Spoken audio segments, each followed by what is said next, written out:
All right, so this truck over here that I'm going to show you guys gave me a lot of inspiration for Gold Dust interior. When I saw these, I was like, all right, need to figure out a way to make this happen. So I hit up Jason. What's up, Jason? All right, man. How you guys doing? So we got this truck we built for a customer of ours. It's a 1976 F150 long bed 4-wheel drive. So typically I would say I'm not a 4-wheel drive, or well, yeah, maybe I wasn't really a 4-wheel drive person in the beginning, and I wasn't really a long bed, but the combination on this truck actually worked out well. So I think if I'm doing a 4-wheel drive and I want to lift a little bit, I think I want to do a long bed. I think it's kind of the best way to go. Short bed I feel like is up tall and squished up, and it's just a little too stubby.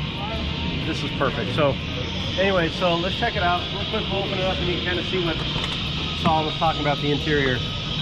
So this is an interior we designed, put together, and I thought we were going to do a bench seat. Every time I turn around and think the customer wants to stick with something classic, he surprises me and says, can we do bucket seats? And so the question was, if we're going to do bucket seats, what are we going to do? So we decided, you wanted power, what's going to work? So we took the Mustang seats that everyone's taken all the Coyotes out of and said, well, what's left over? You got these seats, and so you can find seats anywhere from, you know, $300 to $500 for power seats. Then from there, we took the seats, we actually took the headrests off, we chopped it down a couple inches, and then we reupholstered it and wrapped everything in leather. Now, obviously, you don't have to do that. You can actually just put the seats in it and cruise with it and be just fine. But this little bracket right here, it's covered up right now, but there's a bracket we make, and that you can just put that bracket in, and then you got the bolt holes for your seat, bolt it right in, you're done, and you've now got the seats where they should go. You got to deal with the console, so you'll have to actually make that, but that's if you can fab a little bit in wood and have your guy wrap it with some, you know, vinyl or leather, whatever, it's pretty easy to do.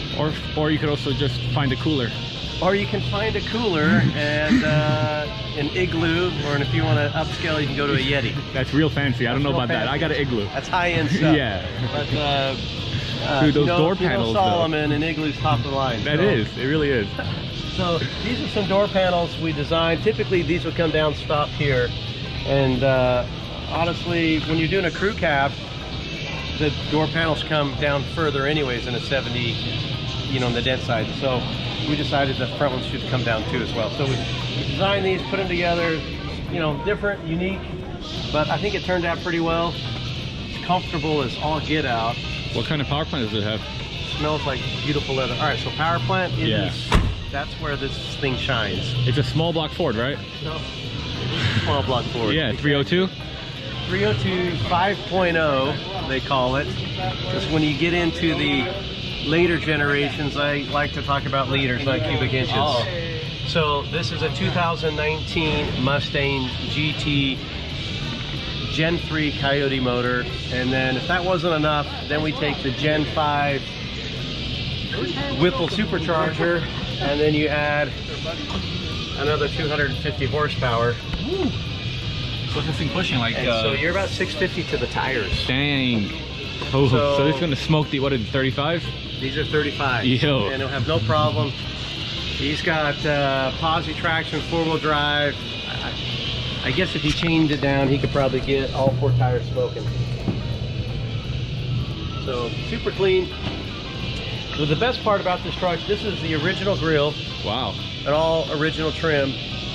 We had it all polished up and cleaned up. I mean, you can still kind of see like a few little pits and different things that didn't come out. But this is all original as well. So it's actually a really clean truck to start with.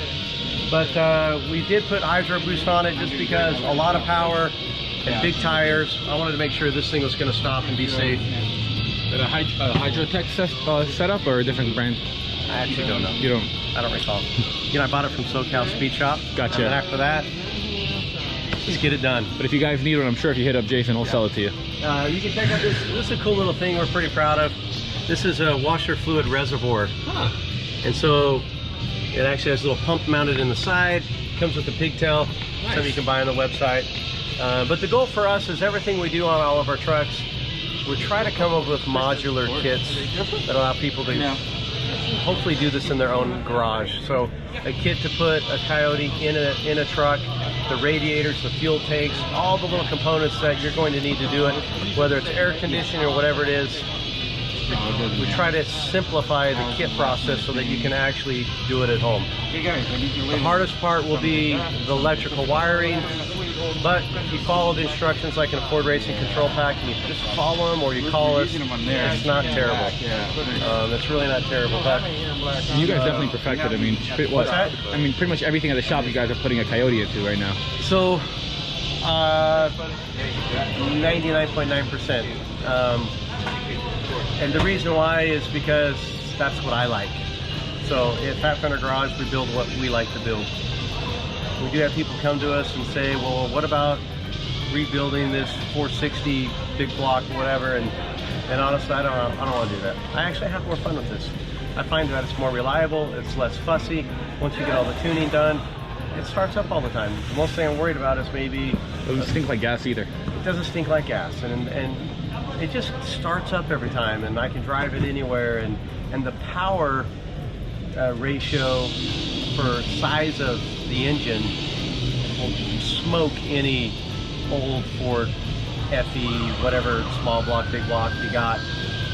It's completely different technology. And what I find funny is people pretend like for the same amount of power, this is so much more expensive.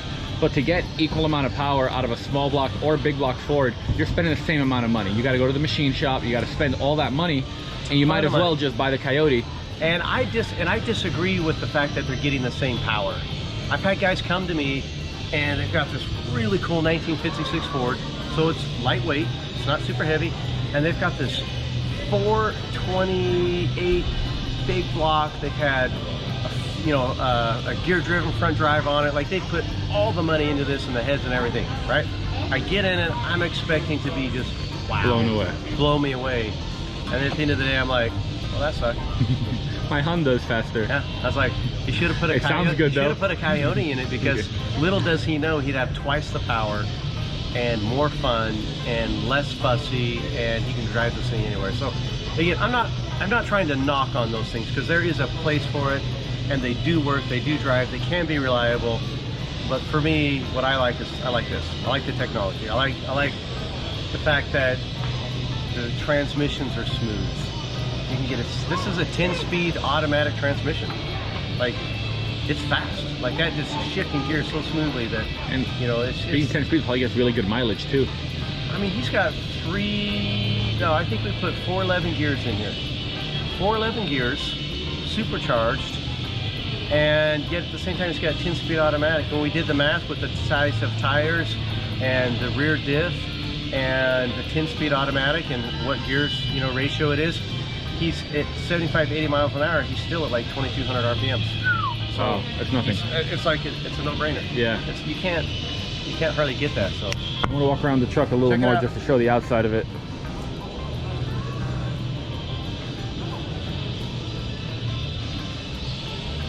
And this thing is so sweet.